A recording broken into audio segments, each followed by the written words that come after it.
Before we get started tonight, like we said, there's going to be a brief intermission tonight, and part of the reason for that is that we're going to try something just brand new. We're going to try to show a couple of YouTube videos that has to do with what we're doing. And how many of you have ever been in a situation where you had to use electronics, movies, YouTube videos, and it worked smoothly and nothing went wrong? Right? Has it ever happened?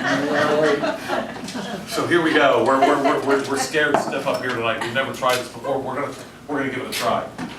First thing I'll do is take this down, which I will do in a minute. In fact, I'm gonna do right now. So far, so good.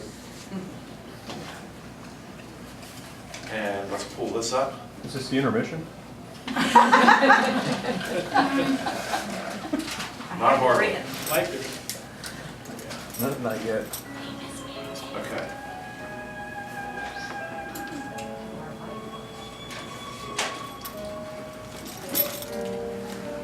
Can you hear it? Yeah.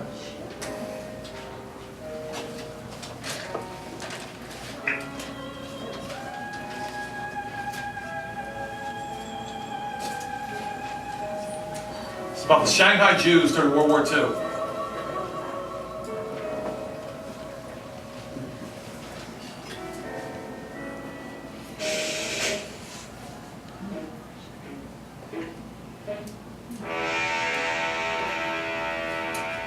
In 1933, Hitler came to power in Germany with devastating consequences for Europe's Jewish population.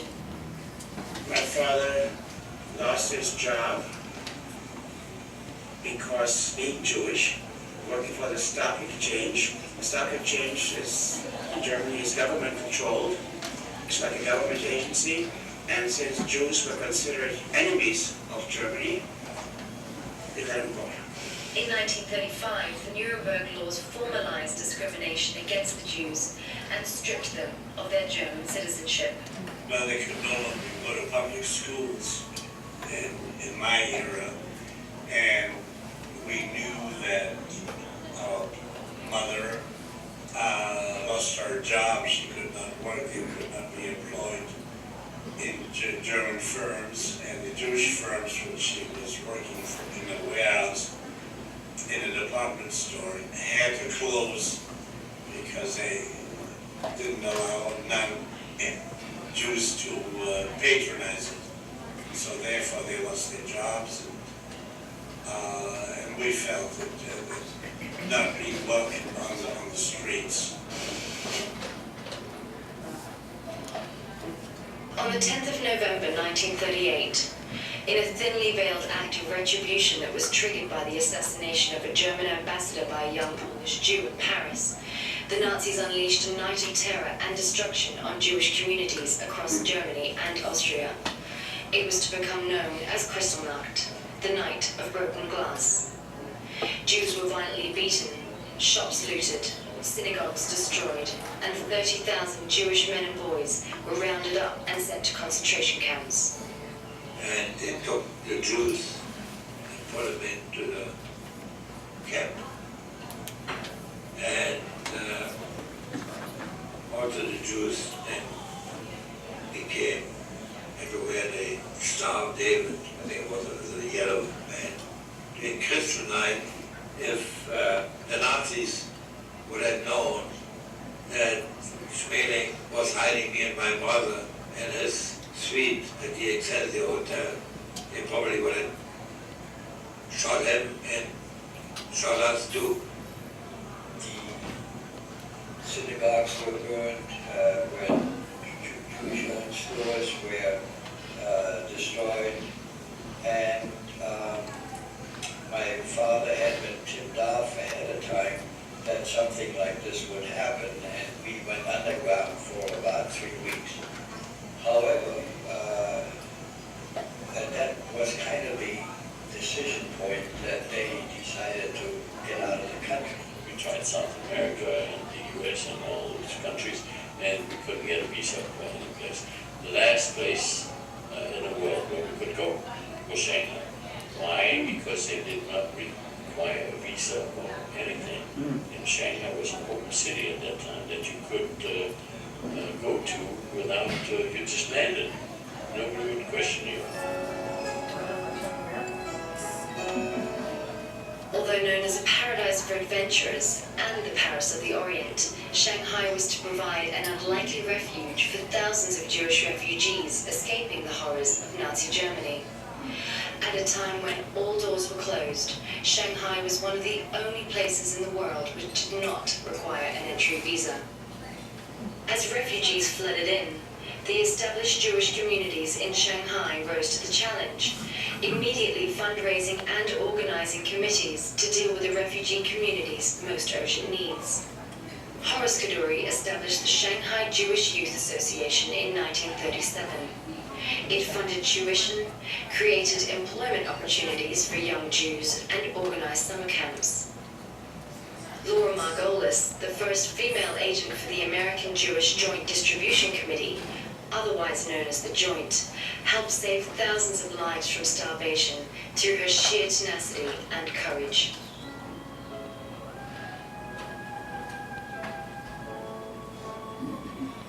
After the bombing of Pearl Harbor and the entry of Western democracies into the Pacific War, the Japanese military occupied the colonial settlements in Shanghai. They took over the entire city and declared British and American citizens to be enemy aliens. Japanese policy towards the Jews was often ambivalent. Although Nazi emissaries often urged the Japanese to emulate their genocidal policies against the Jews, they refused. I was told by one of the men who's here now, the Germans had actually established a gas chamber in Shanghai. And the Japanese wanted the Japanese to send mines. The Japanese said no. But on the 18th of February 1943, the Japanese declared that all stateless refugees who had arrived later than 1937 were to be rounded up and forcibly relocated to a restricted area in the city's Hongqiu district. Hongqiu was a crowded, squalid area of less than 1 square mile. Virtually overnight, the population in the ghetto swelled to its bursting point. Life was heavily restricted, with a pass system controlling the refugees' movements, distributed by the often cruel Goya. We were supposed to get a pass, but we left sometimes without a pass and stayed out for 2-3 nights, and we worked in a restaurant or in a nightclub, and we slept there on the benches or whatever we had. And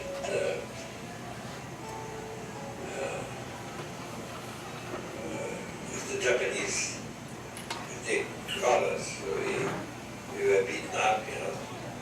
At one time, they got my brother, and he got really terribly beaten up. We moved into an area which was restricted. By that I mean you could not leave the area. You were restricted in your activities.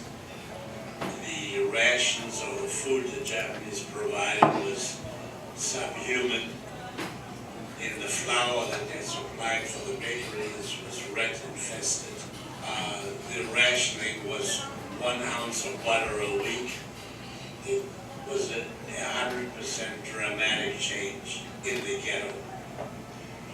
Accommodation was a room from here to here. The stove this was our room, and there was kitchen. There was everything. The outside was a faucet outside where you could wash yourself. Sometimes in winter the water was frozen. You couldn't open it. We had a little Chinese stove. They called it Chinese stove. Like a clay pot, and you started out with newspaper and then wood, and you buy little coals, those pressed coals, and you fan it. It's very hard to get it until it gets going. Then you take it into the room and you cook on it, and that serves as a stove, heater, and everything. And there were times you don't keep the windows open once in a while. You would just pass out from the gases, which I did one time. But then you get up again after a while, you know, and you fresh air. But that was, bunk beds in the little rooms of my parents. I slept on the top bed, my parents slept on the lower bed, and it was all one little room. Despite the hardship that existed, the refugees made the best of what they had. Many survived through sheer grit and determination. Cultural life flourished due to the creativity and hard work of the refugees, and that helped many survive the dark days of the ghetto.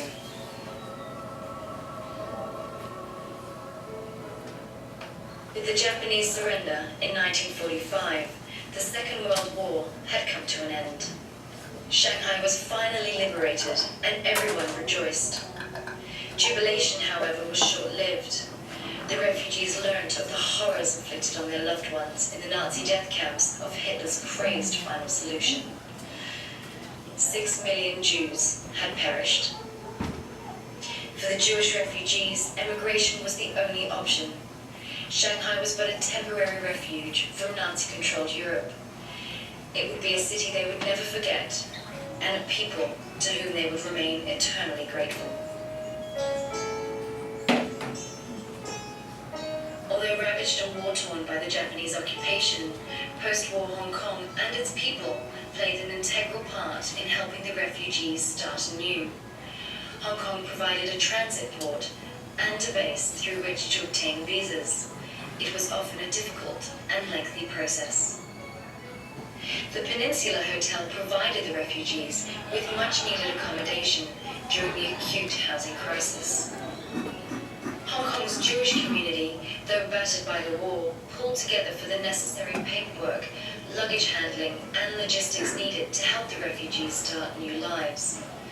They migrated to the United States, the newly established state of Israel, Australia, the Soviet Union, Europe, or South America.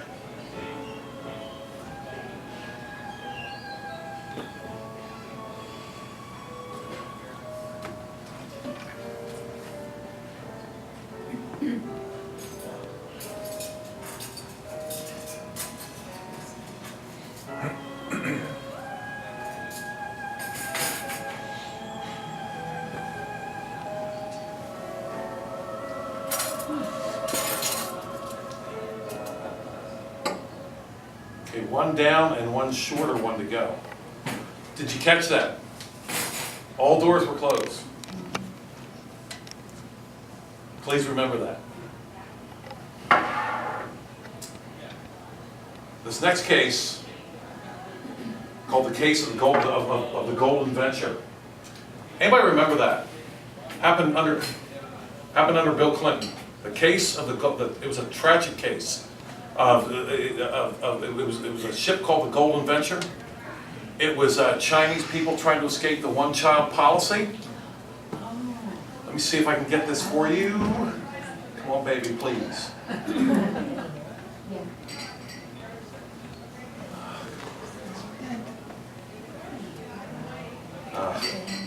This isn't looking good. Mary Jane thinks she's on it. Mary Jane, if you can.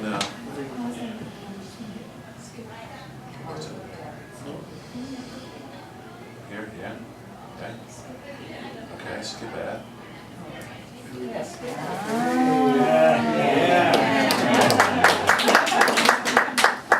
Just wait till the. That's right. We're still doing this stuff. The perfect shopper. Here we go. It's 2 a.m. It's dark and quiet. Phones start ringing around Long Island. Conflicting reports lead to chaos. Like a container ship. Boat crashed into a cruise ship. Cargo ship. It was afraid of People won. Just off the beach at Rockaway, New York, 300 Chinese nationals are about to fight for their lives.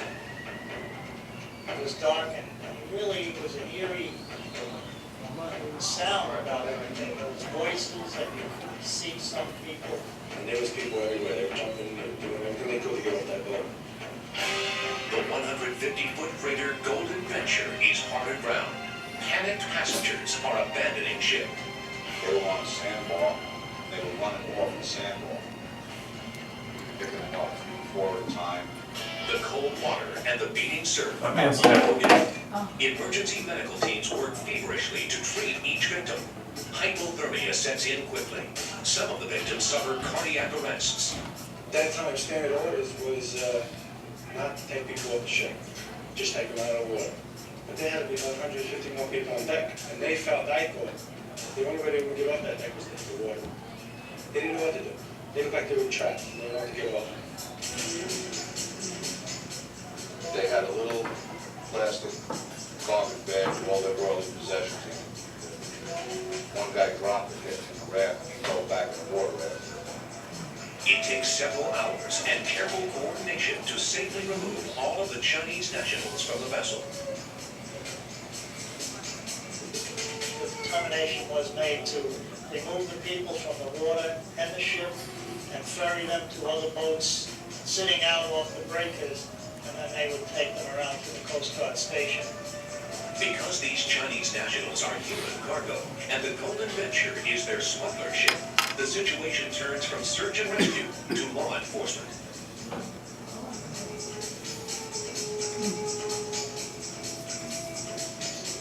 Days later, when the Golden Venture is refloated and taken to New Jersey, the Coast Guard boards the vessel and is shocked by the conditions in which these people have spent more than 114 days on their voyage to America.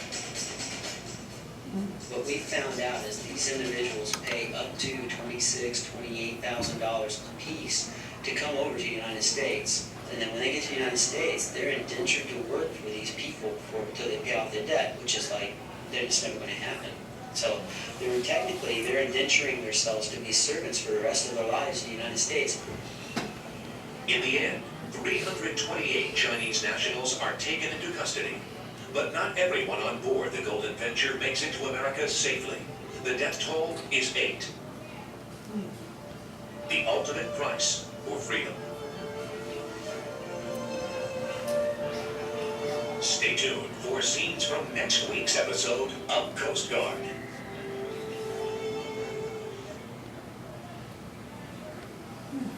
Okay, you know what, this might work better than I thought. Could it be? We could go right into our, yeah. Could it be?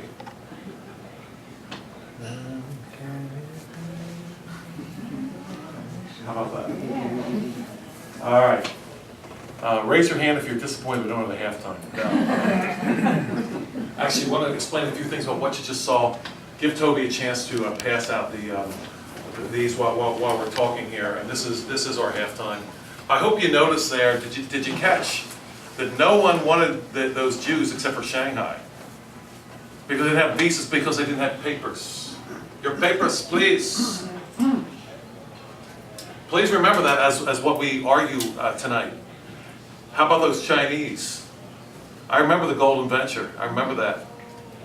And at that time, we'll talk about it a little bit later, but do anybody know what they were fleeing? Or did I mention it already earlier? They're fleeing China's one-child policy.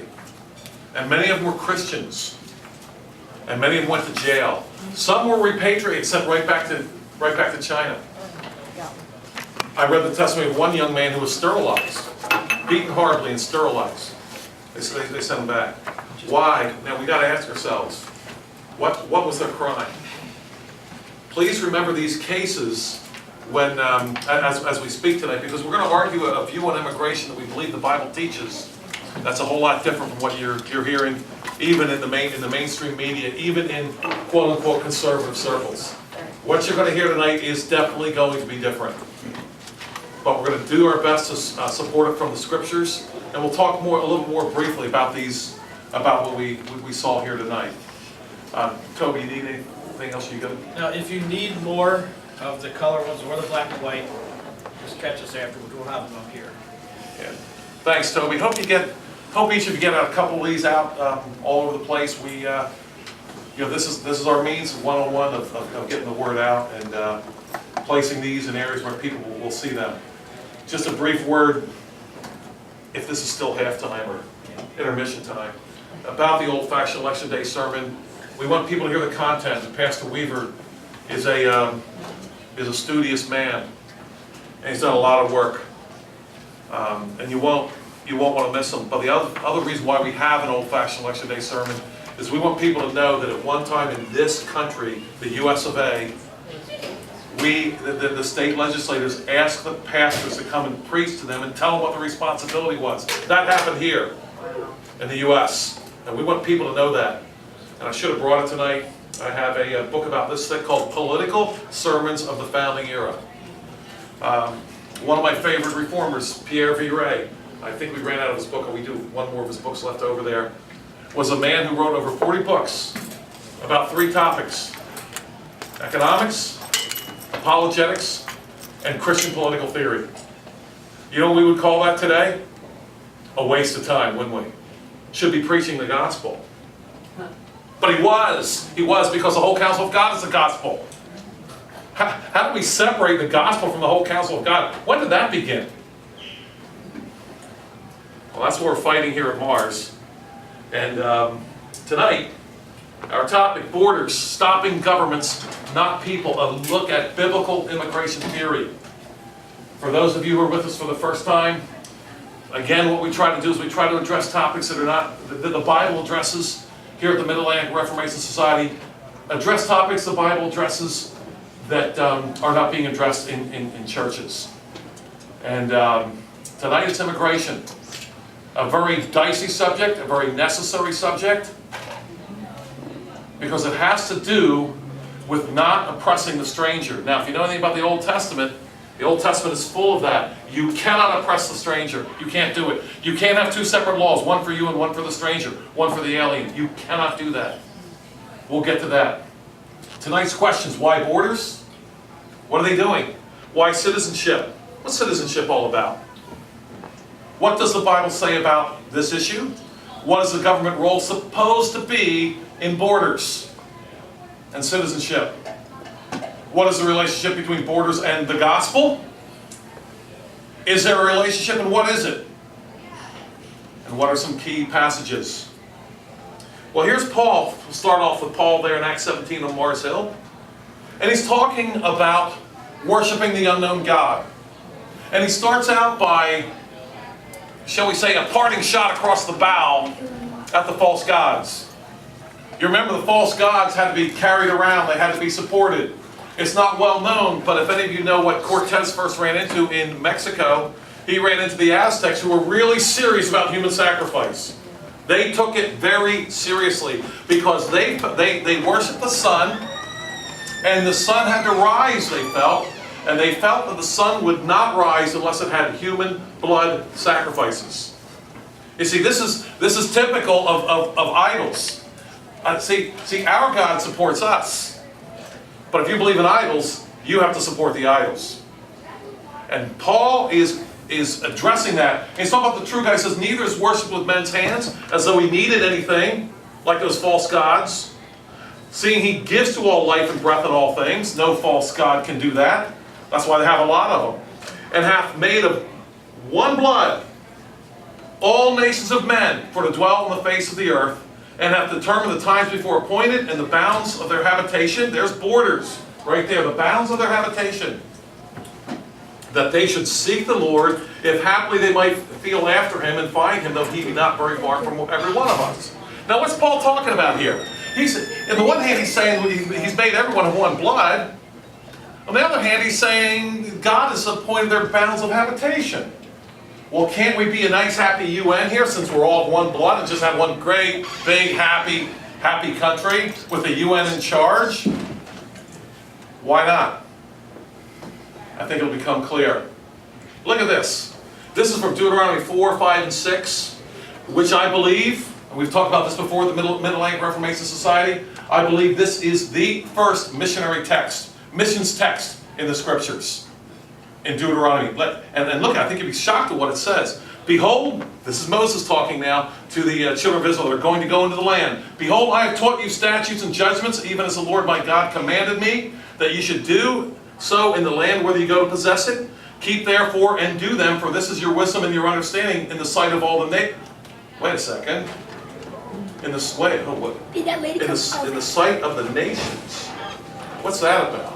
I thought we kept God's statutes for ourselves. it's just kind of good for us. That's not a bad idea.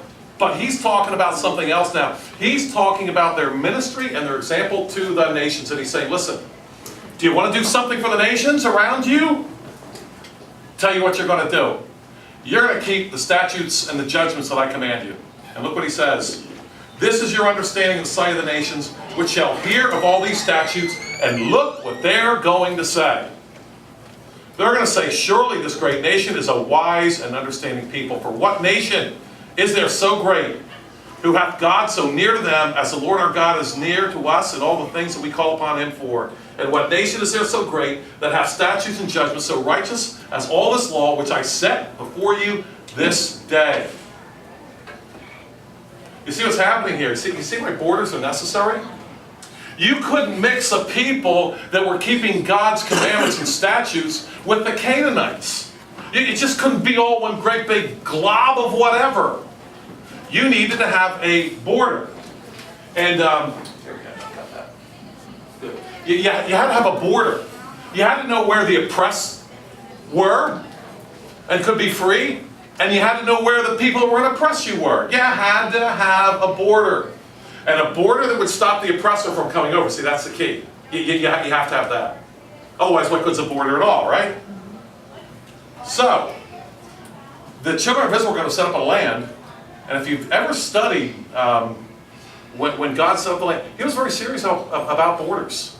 River of Egypt to the south, to the desert to the east. It was a serious thing. He didn't just say, I'd go in the land and find a spot. No. He was all about borders. Jordan River to the west. I'm sorry, Mediterranean Sea to the west. So, this is why we have, this is the opening point of why borders exist. I have a friend who spent some time in Cambodia. His name is Seth Brown. He gave me permission to share this. He spent some time in Cambodia, and where he was working with some Muslims in Cambodia. You don't really think of Muslims in Cambodia, they're more Buddhists.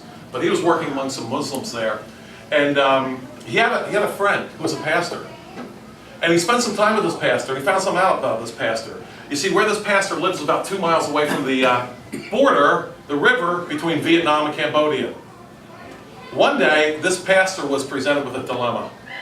A Christian family from Vietnam had crossed the river and was looking for sanctuary on his property, insofar as you can have property in Cambodia.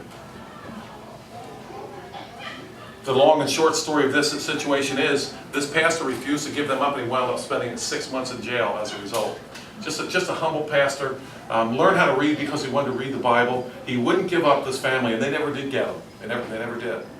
But you see the importance of the border. You see, they had to have a place where they knew they were safe. You can't just hodgepodge the whole thing. And this family knew where to go to be safe. These passages show the reason for borders, to know when and where it would be unlawful for an oppressor to keep the oppressed in bondage. Nationally, borders give clear limits to identify godly nations from ungodly nations. It is through godly nations that men learn of a just and righteous God. Now, we probably wouldn't believe that if we didn't have the Deuteronomy passages that we just read with it. Because we don't really think of nations obeying God. In fact, I've had people tell me, hey, Joel, there's such a thing as Christian people, but don't try to make a Christian nation. That's not a Christian nation. Well, here's a news flash. I think I can nominate some godless nations. Let me ask you something. Isaiah says something. He says, Ethiopia will stretch out her hands to God. Ethiopia. How does a nation stretch out its hands to God? Christ said, preach the gospel to the nations. Did you ever read the Old Testament? It's not talking about judgment necessarily on individuals. It does sometimes. There are times when that happens. But most of the time when judgment and sometimes blessing is declared, it's declared to nations. We've given this up entirely. We didn't even talk about it anymore. It's just all about the individual. It's all throughout the scriptures. Tonight, that's what we're talking about. We're talking about nations here.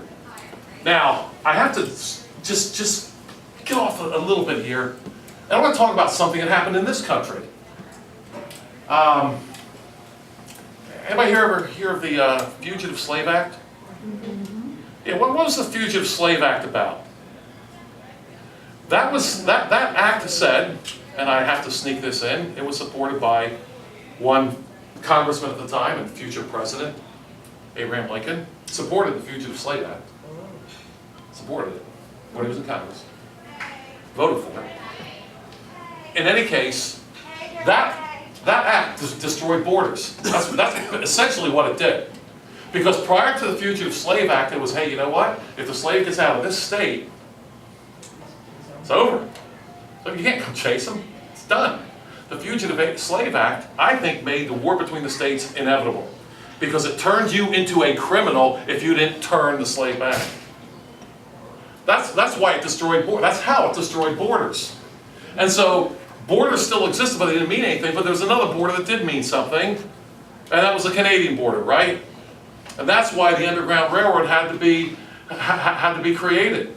Now you understand the Underground Railroad to us today is romantic, and you know, it's pretty cool when you see some houses, and wasn't that really neat? You know, we had the Underground Railroad, good for us. Okay, I guess I'm all right.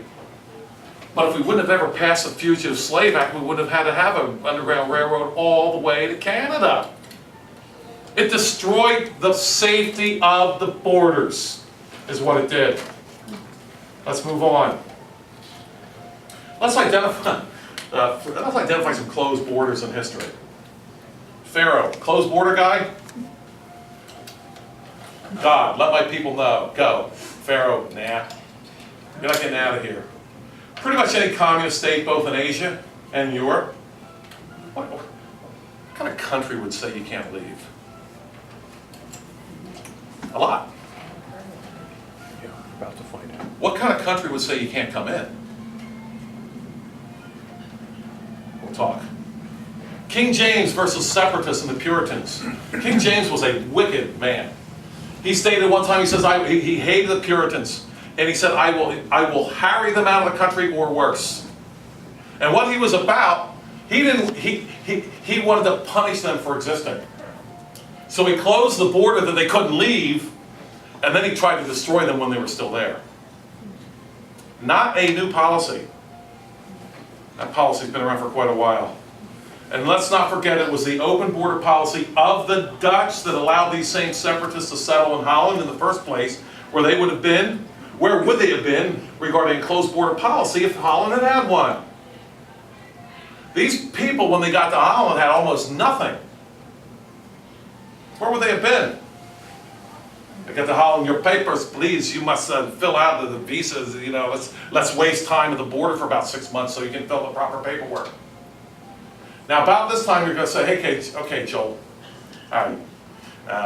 Yeah, okay, I get what you're saying. But look at what we got going on in this country now. Man, we got criminals coming in. We got people with disease coming in. Are you arguing for an open border for those people? Keep listening. Hang on to your questions. We'll give you time to ask. Biblical immigration theory. These passages that we've read demonstrate the end of nationalism, slavery, and oppression of the foreigner, the ones we're going to read. Sorry, I got these ahead of time. Look for these topics when we get to the next passage. Sorry about that. All nations are to obey Christ. If that is true, then all the nations are to be a city of refuge. Do you know that the separatists, the Puritans, if you will, they originally saw this country as a city of refuge? That's what they saw here. They saw this place as a place for people who were oppressed. Remember the times they come over. They came over at times when if you were Protestant, you were swinging if you were lucky, or burned if you were unlucky. They understood the idea of refuge and the oppressed. They got it. All nations are to obey Christ. You believe that? Or are we going to be like pluralistic here? Remember Psalm 2?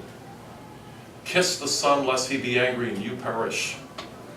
Unless you think that's some kind of future fulfillment, I encourage you, I challenge you to look up Acts 4. Because in Acts 4, the early church prayed Psalm 2, and it sure looks like the church in Psalm 2 believed that Psalm 2, kiss the Son, pay homage to the Son, pay homage to Jesus Christ, applied to the Roman authorities at that time. And the Herods.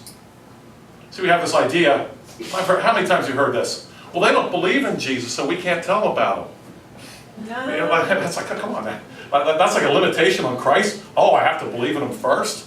No. The gospel is not an invitation, my friends. It is a command. And God himself commands all men everywhere to repent. It's a command. Believe in Christ. That's not like an invitation or command.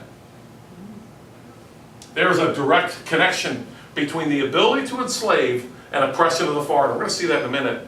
And outside of a godly society, foreigners had no protection whatsoever. The protections that we're going to read about here in a minute only existed in Israel. They did not exist in the other countries. Not until later anyway, when they copied what the Israelites did to some small degree. Look at these passages. Also, you shall not oppress a stranger, for you know the heart of a stranger, because you were strangers in the land of Egypt. When you gather the grapes of your vineyard, you shall not glean it afterwards. It shall be for the stranger, the fatherless, and the widow, and you shall remember that you were a slave in the land of Egypt. Therefore I command you not to do this thing. These passages spell the end of war and slavery for reasons of race and nationality. Yes, even the Old Testament, the keepers of Jehovah's covenant were not to oppress the stranger. The reason why Egypt is specifically mentioned, did you see that? We've got Egypt right here. Egypt. The reason why Egypt is specifically mentioned is because if the Israelites were prone to oppress any stranger, who do you think would be at the top of the nomination list? Who do you think we'd be getting even with? Who do you think we had a score to settle? And that's the very one that God mentions here. It would clearly be the Egyptians, but with these commands, the endless cycle of violence, retribution, and slavery would come to an end. Let me ask you a question here. If the laws of a country, the protection laws, do not apply to the stranger, what will become, or the alien, what will become of that stranger? There's only two things that happen to him. Only two. I don't even see three. I see two. Dead or slave. Think about it. What else are you going to do? You don't have protection. Now I want to talk about this Egyptian thing for just a minute. This is not the only time God specifically says, do not oppress an Egyptian. And he brings that up. You see, they would have been the ones to get even with. You would have been, I'll tell you what, you're going into the new land here, and Moses is saying this stuff. Do you think you're like, oh, okay, you Mo, that makes sense. You don't pray that. No, you would have known. Your grandfather, you would have the stories coming down of what the Egyptians did to your family. And Moses is saying, we're done here. We are going to be a place of refuge for an Egyptian that wants to flee from persecution. No one's making the Egyptians come, but if they want to come, they can come. They're going to get the same laws as you. But where did all these ideas, passports, papers, citizenship, status, restrictions on travel, where did all that come from? And I'm arguing tonight. We will have time for questions. I'm arguing not from those who loved and obeyed the God of the Bible. These ideas, while in the Bible, are clearly not promoted or condoned. Let's look at the first closed border guys again, the Egyptians. Remember this from Genesis? The Egyptians could not eat food with the Hebrews, for that is an abomination to the Egyptians. Now, let's ask this question. This godless pagan nation of Egypt, you're being oppressed in, say, I don't know, in the Hittite Empire somewhere. And you want to get out because they have nominated your child for the next human sacrifice. And you've decided you're not for that. You want to get out. You think you go to Egypt? With this policy right here? Think you'd be welcomed with open arms? Not hardly. These Egyptians didn't even want to eat with the Hebrews. Let me ask you something. Our ideas of being welcoming towards people of different nationalities, different races. Where do you think those ideas came from? Oh yeah, the pagans want to lecture us today, don't they? The Christians. Oh yeah, you bigots or whatever. They want to lecture us. You know where these ideas of welcoming other nationalities came from? They come straight from the scriptures. It didn't come from their status societies and their pagan universities. Anybody, if you don't believe me, how about this? Greece. From what I'm able to read, Greece, you know the grandeur that was Greece and the glory that was Rome, and we don't want to go back there. How great was that? And everything I'm able to read about that is, especially in Greece, probably 4 out of 5 people living in Greece were slaves. Oh, what a cool place. If you're in Greece, you have an 80% chance of being there as a slave.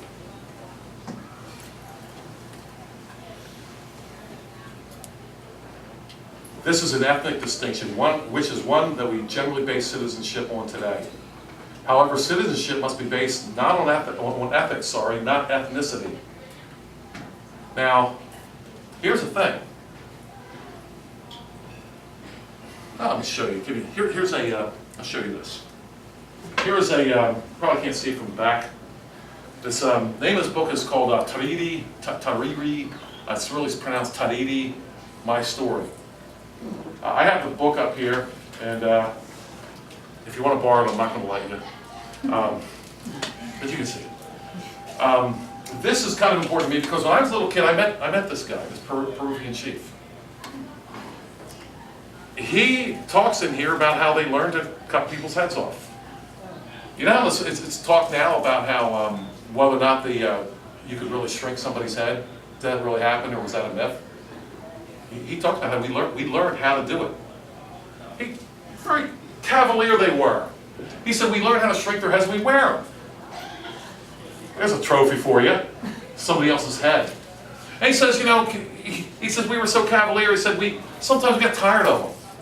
And we did somebody else and they could wear it for a while. That's what we did. That's my life. We taught our little children how to kill. We'd wound somebody first and then they'd have to finish him off. That's what we were. Then he became a believer in Christ and turned his back on all that, and I met him up here in the States when I was probably about 5 or 6 years old. The reason why I was able to meet with Tariri was that my aunt was at that time a missionary in Peru and had personal contact with this particular Chief Tariri, if you will. Let me ask you something. Let's take Chief Tariri and let's make him look like me. Let's say he looks like me and he's from a place near me. Let's make him from Reading. That's almost not fair. Yeah. He looks like me. He's he speaks English, and he's really serious about killing people. Do you think he and I can live peaceably within the same border? No shot. But now let's take Chief Tariri. He still can't speak English. He's not of my ethnicity, but he loves Christ and he loves His Word. Do you think we can be in the same country now? Yeah. Oh yeah, we can. You see, citizenship, godly covenant keeping, is based on ethics, not ethnics. Let's understand that. Like I said, there's pretty horrifying stuff in there. All right, but let's look at some non-ethnic types in Israel. You know, everybody in the Old Testament was a Jew, right? Descended from Abraham. Well, how about Uriah the Hittite? What do you think Uriah was? Yeah, Hittite, right? Yeah, of course he was. You know, definitely not of the tribe of Benjamin. Issachar. You know, I often wonder if it was a little bit easier for David and Joab. You remember Uriah the Hittite was murdered by David, but he got Joab to help him do it there during battle. I don't know this for sure, but I often wonder if it was a little bit easier for David and Joab to combine against Uriah the Hittite. I don't know that. But I have to wonder. Uriah the Hittite was a hard guy to kill. Because if you look at David's mighty men, and there's some passages in Chronicles talking about what David's mighty men did, and it's very interesting what some of those guys did. They were really serious mighty men. You know who one of them was? It was Uriah the Hittite. Might have been a little bit easier to kill, I don't know that. Some other ones. Jethro, the Midianite, a godly man. Moses' father-in-law. Caleb, the Kenizzite or Kenite. Did you know that Caleb, yes, I'm talking about Caleb and Joshua Caleb, that Caleb, not a Jew. Not a Jew, he was a Kenite.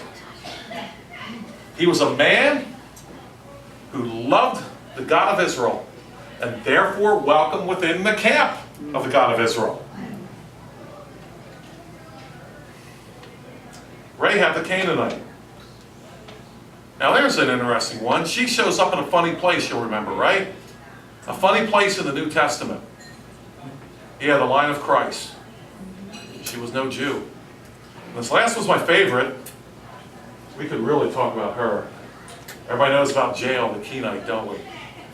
Yeah, every homeschool mom who's ever done a little history lesson in the Old Testament knows about Jael, right? Yeah, the end of stereotypes, right? They hit us with stereotypes. Oh, women can't use a hammer? Well, I know one who could. And that's interesting there. We want to talk about that for a minute because you remember Sisera, there was a fight in the book of Judges between the Israelites and Sisera and his gang. I think they were from, I can't remember where they were from. Was it Syria? I can't remember. Anyway, Sisera gets tired. He was a very important guy. He was a chariot captain. Now, the people that oppressed the children of Israel constantly did it with chariots. This is a real important guy here. Chariot captain. He made a critical mistake, though. He thought citizenship was based on ethnics rather than ethics. Because if you read the passage, he thought that he could be safe there with Jael the Kenite, not an Israelite. Here's a safe place. But Jael believed in ethics, not ethnics, and she believed in Israel's God. Clearly. Can you imagine creeping up? Wow. Wow. You see, Sisera made, that's a mistake that Sisera made. Jael and her family, her husband was called Heber the Kenite. Jael and her family were loyal to the God of the Israelites.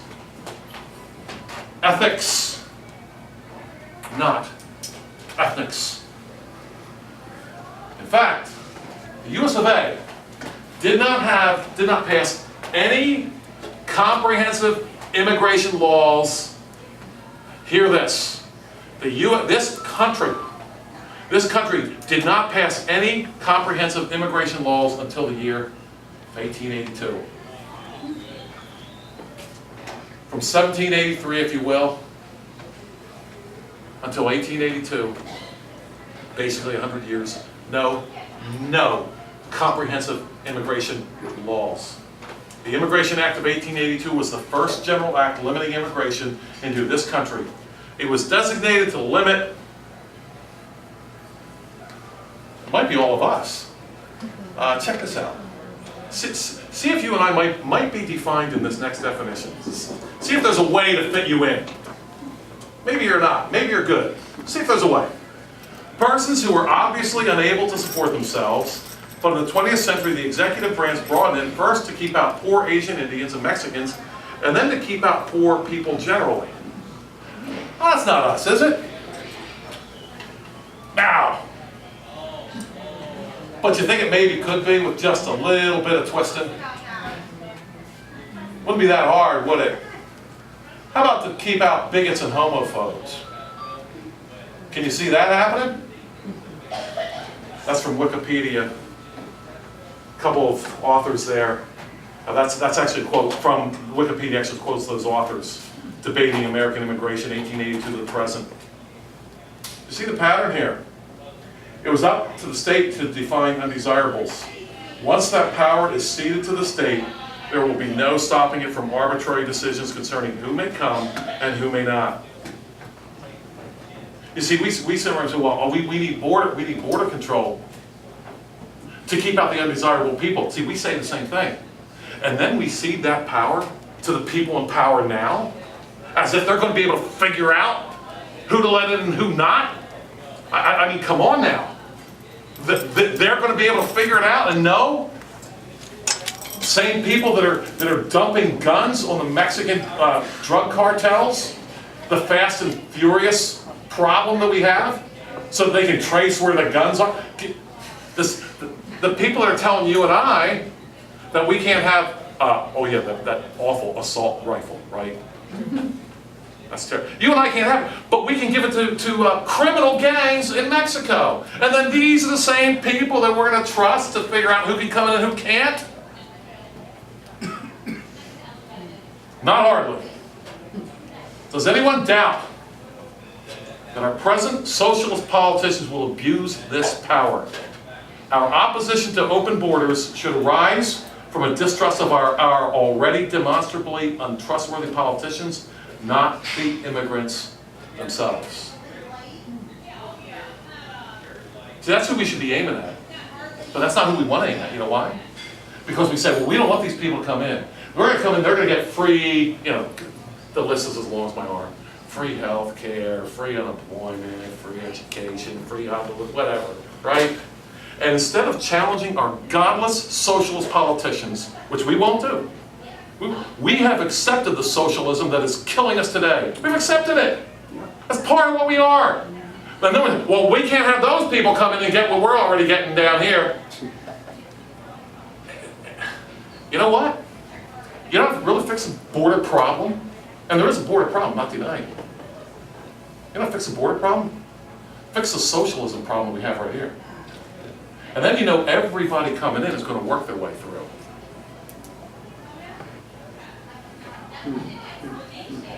So, why borders? Why citizenship? Borders to control, to keep out bad government. And talking about that, does anybody really doubt? Do you and I, with the people we have in charge now, do you really feel safe that our borders will keep out really bad people? We're already here. Yeah, see, you know why the criminals want to come here? Because they're already coddled here. Criminals can have a pretty good career here, have a pretty good life. And then we're going to keep other criminals from coming? No, the border is there to keep out the people that would oppress us. Borders are there to stop armies, not people fleeing from oppression. Why citizenship? Citizenship is about ethics, not ethnics. That's why. I mean, who do you want for a neighbor? I've said this a few times, especially when we were talking about the whole gun thing. People say, oh, yeah, guns and so forth. You can't take guns away from people. Let me ask this question and say, you have two neighbors. One neighbor is a drunk, he beats his family, he hates Christ, and he's so poor, his family's left him by now, and he's destitute, and all he has in his house is a butter knife. That's it. Butter knife.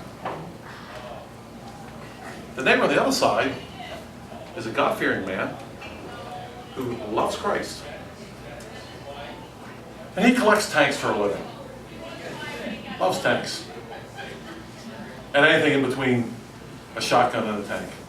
In fact, on the weekends, he's got a real big property. He goes on the weekends and he does target practice with the tanks. Loves tanks. Let me ask you something. Who are you more concerned about?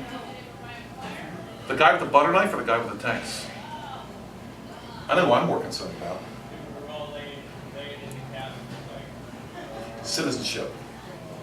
Getting along with other people. Ethics, not ethnics. By the way, got another book here. You might remember this one. You might have even read it in school. Back when they read things in school. Remember Jules Verne? Around the World in 80 Days. Now Jules Verne is an intriguing character because he wrote right in the heart of the Industrial Revolution, if you will. And the reason why this book captured, his story captured the imagination of everyone, is because steam power and steam travel had just come into existence. And with steam power and steam travel, you could predict how long it took you to get someplace. If you're going to take a trip across the ocean in a sailing ship, you kind of have to wait for the right winds, and you just never know how long it's going to take you. Steam-powered ship, you pretty much knew how long it was going to be.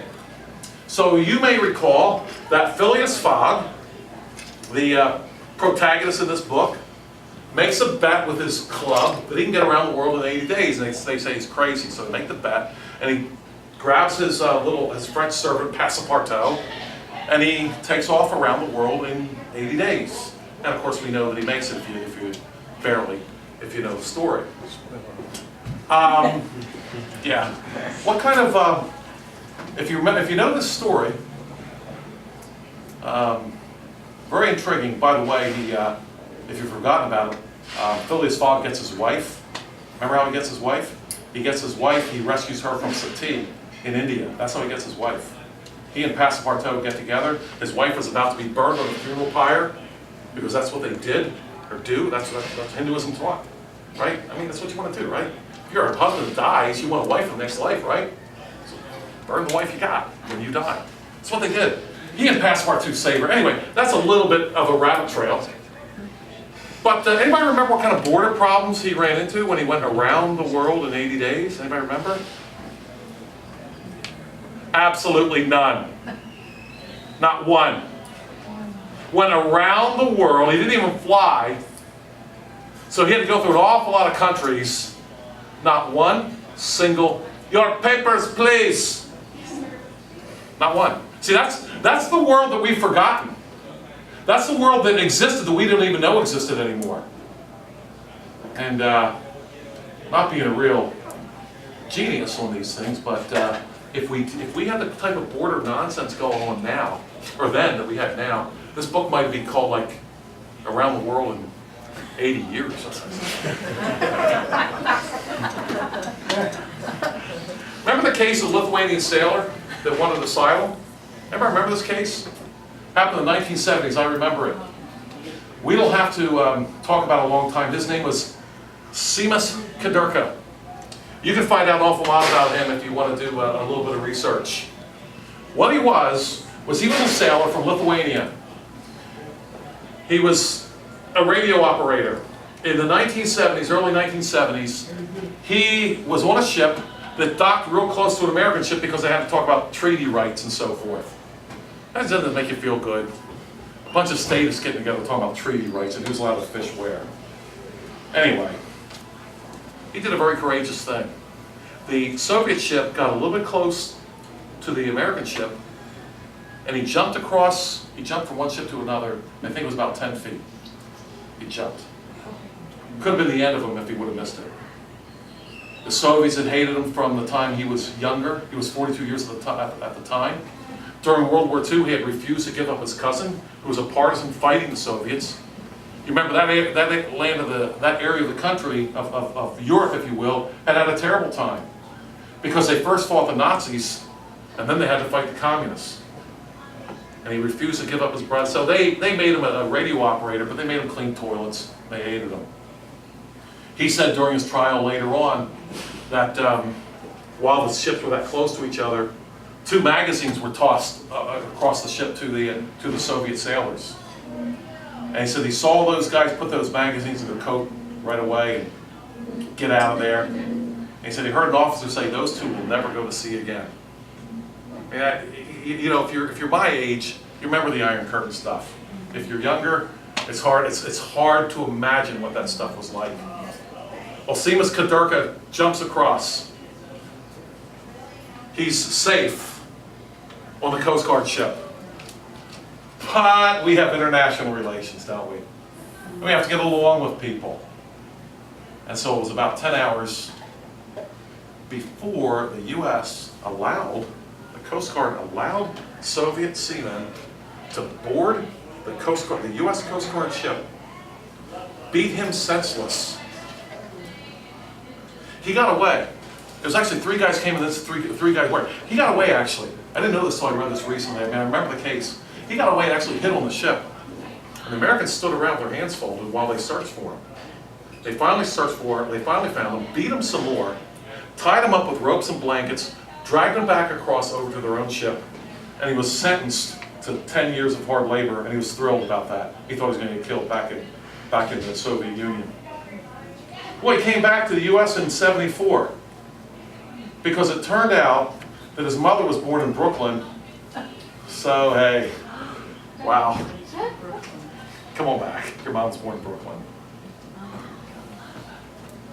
The Lithuanian sailor, Simas Kadurkis. I believe he's still alive today. I'm not sure about that. A terrible thing when it happened. A terrible thing still.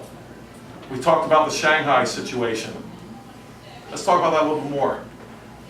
You know, all the Holocaust memorials have always bothered me, and I've never really been able to figure out why. Just bothered me. I didn't know why. I think I finally figured it out.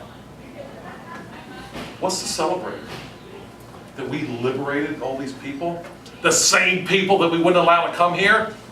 And this is not because we had borders. You know, had the papers. And you heard what they said.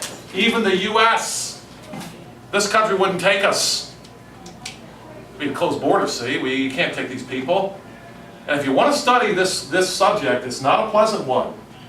But there were actually shiploads of children. If you know about this, if you ever studied it, you will read this. Jewish children that came here and were turned away. But we celebrate our liberation and all that kind of stuff from World War II. So I wonder, I don't know. But if we would have had open borders, what would that have changed? If we would have let the people come. See, back then we didn't have all this welfare. We didn't have that until 20 years later with Lyndon Johnson. We've already talked about the case of the Golden Venture. You see, the Chinese, these people were fleeing the one-child policy, and some of these people were getting fined. The Chinese aren't stupid.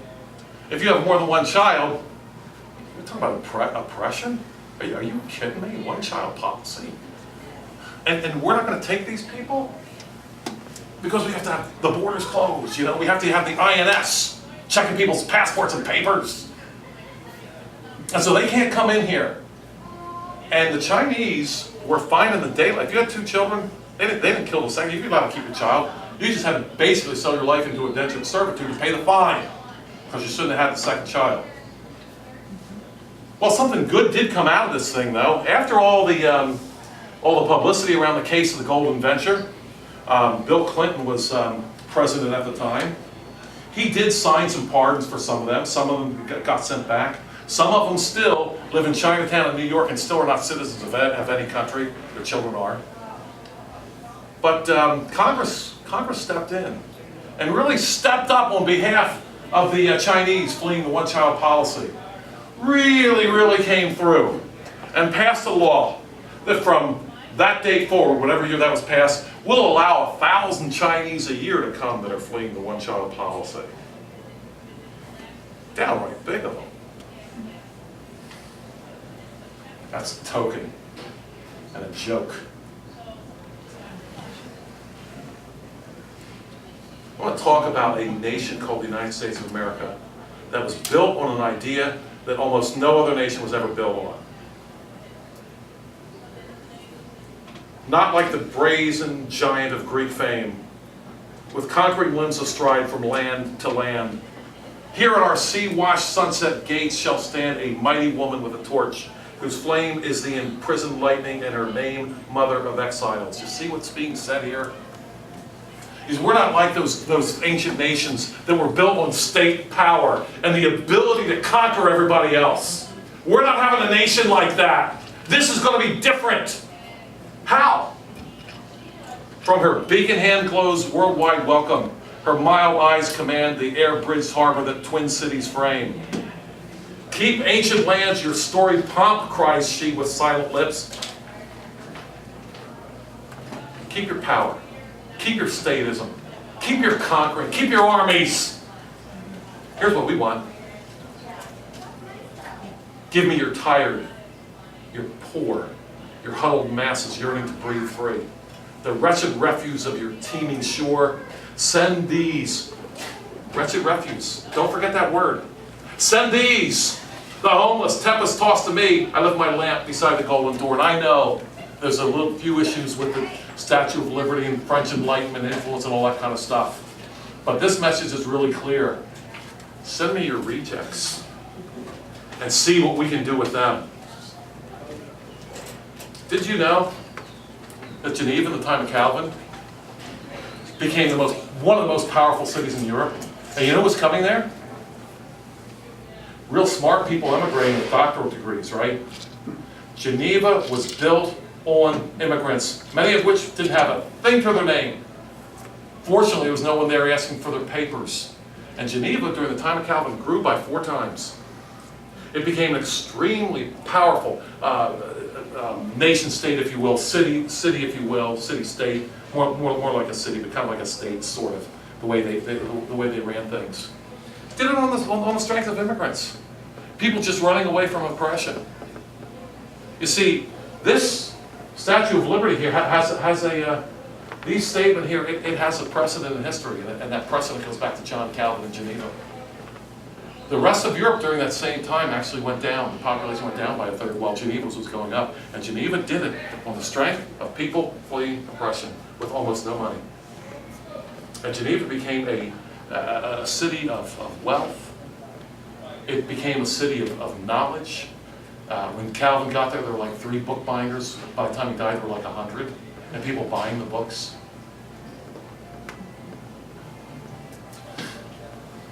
Let the oppressed come. The oppressed. Let them come. Shut down the free stuff. Shut down the socialism. Let them come. Here's why. Because God says you can't oppress a foreigner. And to disallow them to come, they're being oppressed, is the ultimate oppression. And you can't do that.